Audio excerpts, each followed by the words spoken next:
Gas Laws Lab. Our objective is to understand gas laws and the rates of reaction.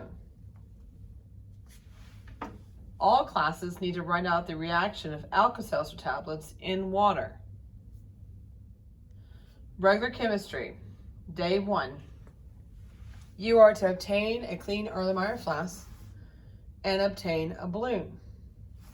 So, weigh your balloon and record the mass.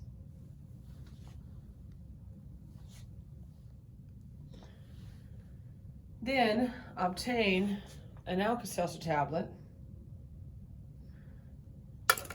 and weigh it and record the mass. Obtain a graduated cylinder and measure out 100 milliliters of distilled water. Pour the water into your clean graduated cylinder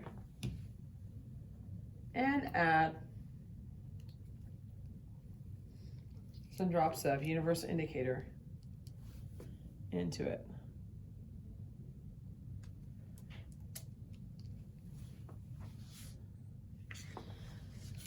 Get your balloon ready and make sure that it will stretch over onto your flask. Once you've checked that, then take your tablet and place into the balloon. You may want to crush this, or you may just want to get it in the balloon and crush inside the balloon. Now, place your balloon with the tablet on top of your Erlenmeyer flask. Then you will have to use your triple beam balances to get your starting mass. Record this mass. Then, when you are ready, you are simply going to tilt this up and dump the tablet into the water to see what happens. Watch to see if there's any changes with the mass. Watch the color of the solution to see what changes occur there as well. And maybe check to see if there's any temperature change here. For part 1, you are supposed to every minute make observations and record every minute. When you are done with this part, you may dispose of your solutions down the sink.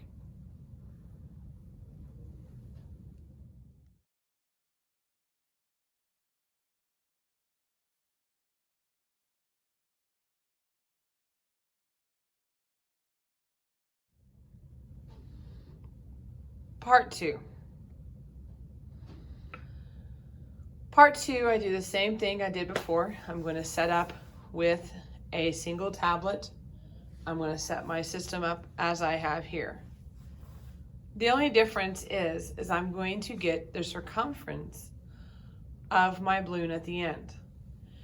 I will be using this measurement to determine how many moles of gas was produced in this reaction. So, you'll repeat your experiment with your one tablet, set it up like so, tilt this over, let the tablet fall in, and then when your balloon gets to the largest point, take a piece of string and measure the circumference like we did before. Get that measurement and apply your geometry.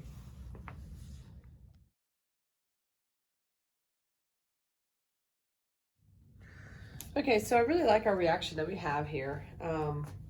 I've written out the equation that all you got to. And so we're going to look at some things with this data. Okay, so we always have to start with our balance equation, and let's start looking at this data. So one of the first things we got to figure out is who's my limiting reagent. So I have two things that are reacting in the tablet. They actually act as a buffer. My tablet weighed 3.29 grams. Okay. And if you use two tablets, then you have to do both tablets. Otherwise, you just do one.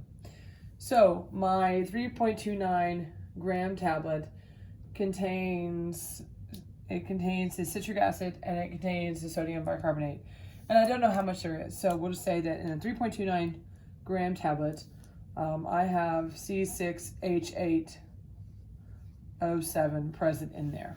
Okay, we're going back to our railroad tracks that we've done before. We're gonna place it over 1. And so I've got to convert this over to moles. And when I do my sum from the periodic table, C6H8O7 weighs 192.07 grams.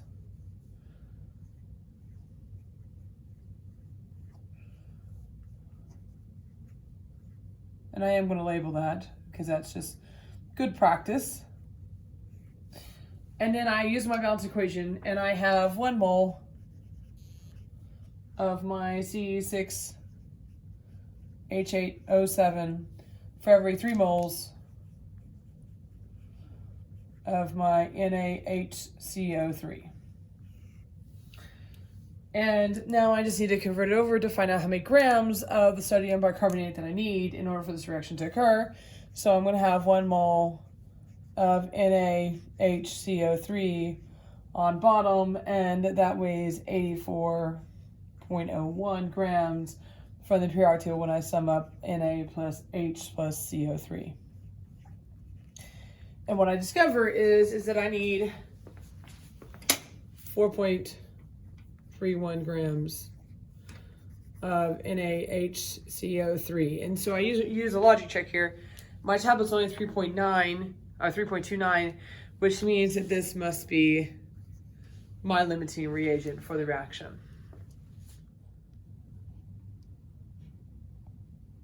So once we have that in check, now we need to go after our circumference. And so circumference, if you recall, is pi times d, or it is 2 pi r. So I need to find out some measurements here because I need to figure out what my volume on balloon is. And this is approximate. And so when I measured this, my C was 18.5 centimeters. So that means when I apply it to my formula here, that I'm going to get that my radius from 2 pi r, that my radius equals 2.94 centimeters. And the reason I need that number is now I can apply the idea of volume. So volume equals 4/3 pi r cubed. And it's awesome. We're using all those skills from your math classes into this class. This is so awesome. So when I do 4/3 pi r cubed with my radius 2.94, I get that is 106.45 centimeters cubed. And since 1 milliliter equals 1 centimeter, so 1 milliliter equals 1 centimeter cubed, that means that it's also 106.45 milliliters. Okay?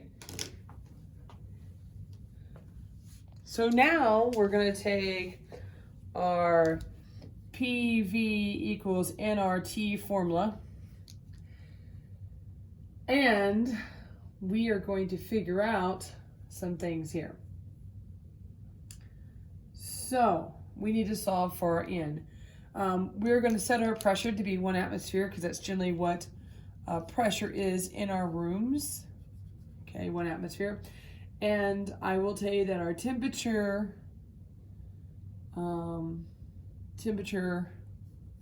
based on my measurement was 296.5 Kelvin.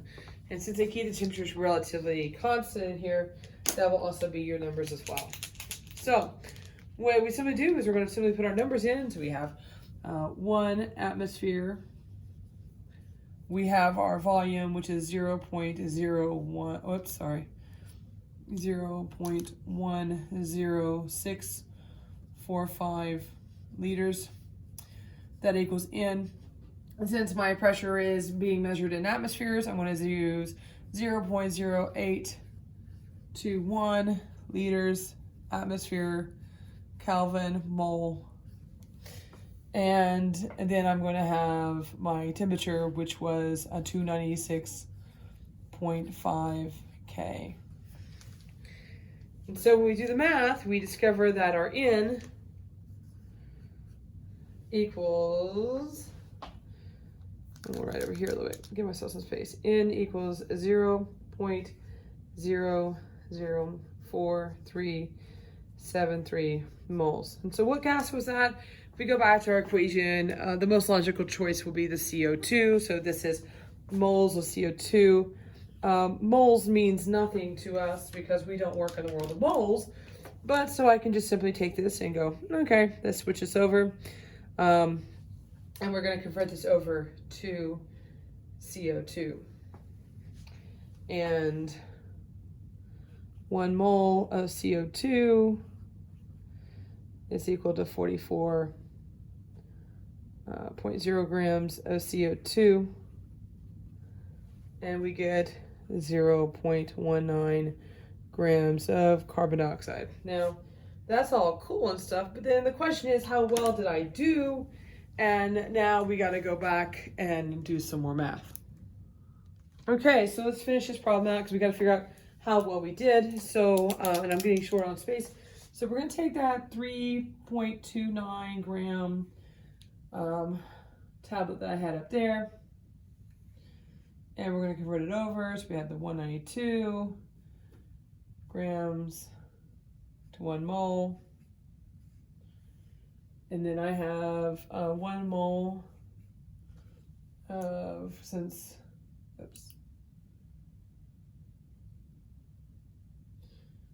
my limiting. Then I have to 3 moles of CO2.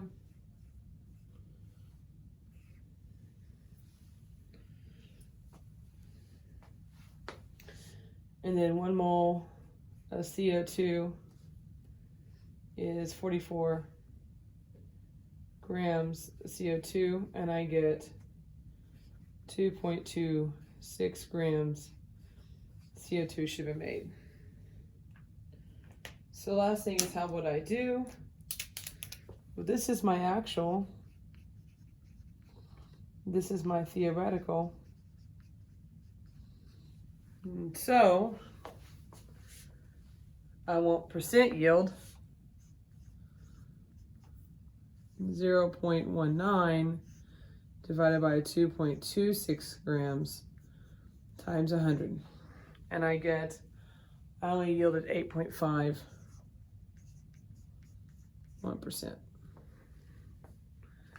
And that is all your calculations.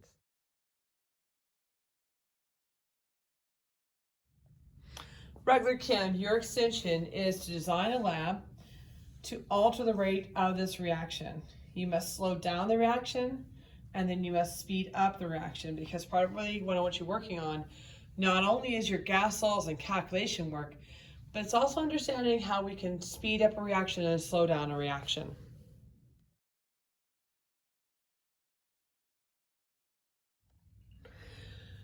Pre-AP, you will be doing day 2 of the lab, in which you get to do the calculations for the gas salts lab.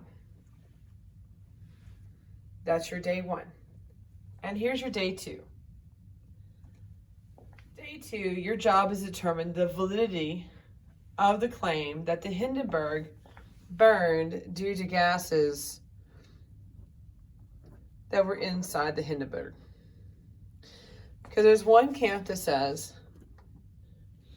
that it was paint on the outside of the balloon, and the other camp says it was the hydrogen gas that was on the inside, and the other camp says it was both. And your job is to create a lab in which you could test their theory. We don't have the paint, so we're limited only to the gas. You get to test the gas, and determining if there's any truth in that claim that the gas was part of the culprit or all the culprit. And as always, live long and prosper.